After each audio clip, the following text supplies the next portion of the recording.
गुरु का ज्ञान और छात्रों का समर्पण। गांव के बाहरी इलाके में एक पुराना मगर अद्भुत स्कूल था, ज्ञान दीप विद्यालय। यह स्कूल अपनी सादगी और अनुशासन के लिए जाना जाता था। स्कूल के प्रधान अध्यापक हरेंद्र सर न केवल पढ़ाई में बल्कि नैतिक मूल्यों को सिखाने में भी निपुण थे। उनके विद्यार्थी उन्हें बहुत सम्मान देते थे और उनके सिखाए हुए पाठ जीवन भर याद रखते थे। एक दिन की बात है जब स्कूल में बारिश के बाद की ताजगी थी।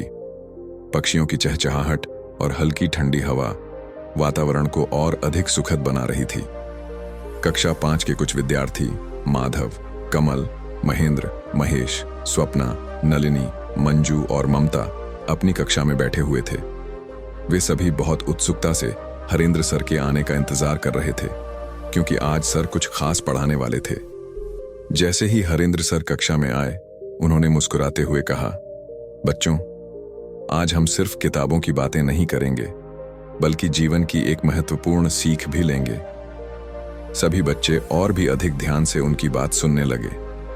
हरेंद्र सर ने बोर्ड पर एक शब्द लिखा, ईमानदारी। उन्होंने पूछा, क्या आप में से कोई बता सकता है कि ईमानदारी का क्या अर्थ है? माधव ने झट से हाथ उठाया और बोला, ईमानदारी का मतलब है सच बोलना और सही रास्ते पर चलना। हरेंद्र सर ने मुस्कुराते हुए कहा, बिल्कुल सही माधव, लेकिन क्या हम सब अपने जीवन में हर समय ईमानदार रहते हैं?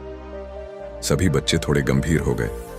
तब कमल ने कहा, सर, कई बार लोग डर के कारण झूठ बोल देते हैं, लेकिन वे अंदर से जानते हैं कि वे गलत कर रहे हैं। सर ने सिर हिलाया और बोले, बिल्कुल, लेकिन सच बोलने और सही काम करने का साहस ही इंसान को महान बनाता है। मैं तुम्हें एक कहानी सुनाता हूं। गुप्त खजाना और परीक्षा का दिन। हरेंद्र सर ने कहानी शुरू की। बहुत समय पहले की बात है। एक गुरु थे जिनके कई शिष्य थे। एक दिन उन्होंने सभी शिष्यों को बुलाया और कहा कि मैं तुम सबकी परीक्षा लूंगा। उन्होंने हर शिष्य को एक बीज दिया और कहा कि इसे 1 साल तक घर पर लगाकर देखो और फिर मेरे पास लाओ। जिस छात्र का पौधा सबसे सुंदर और स्वस्थ होगा, उसे मैं अपना उत्तराधिकारी बनाऊंगा। सभी छात्र बीज लेकर चले गए और अपने अपने गमले में लगा दिए। लेकिन एक छात्र, जिसका नाम अर्जुन था, उसने हर प्रयास किया, परंतु उसका बीज अंकुरित ही नहीं हुआ। 1 साल बाद जब सभी अपने हरे भरे पौधे लेकर गुरु के पास पहुंचे, तो अर्जुन खाली गमला लेकर आया। सभी हंसने लगे। गुरु ने पूछा, अर्जुन, तुमने कोई पौधा नहीं उगाया? अर्जुन ने सिर झुका लिया और कहा, गुरुजी, मैंने पूरी कोशिश की, लेकिन यह अंकुरित ही नहीं हुआ। गुरुजी मुस्कुराए और बोले, बच्चों, मैंने जो बीज तुम सबको दिए थे, वे पहले से ही उबाले गए थे, यानी उनमें जीवन ही नहीं था। जो पौधे तुम लाए हो, वे किसी और के बीज से उगाए गए हैं। लेकिन अर्जुन ने ईमानदारी दिखाई और सच को स्वीकार किया, इसलिए वही मेरा उत्तराधिकारी होगा।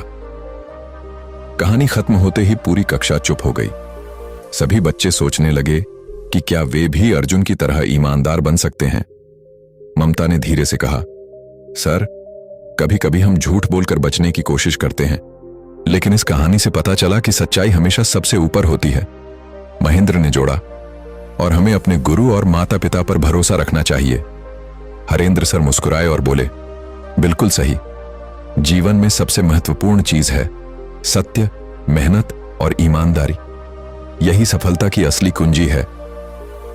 उस दिन के बाद कक्षा के सभी बच्चे और अधिक ईमानदार बनने लगे। उन्होंने अपने छोटे छोटे झूठ बोलने की आदतें छोड़ दी और मेहनत से पढ़ाई करने लगे।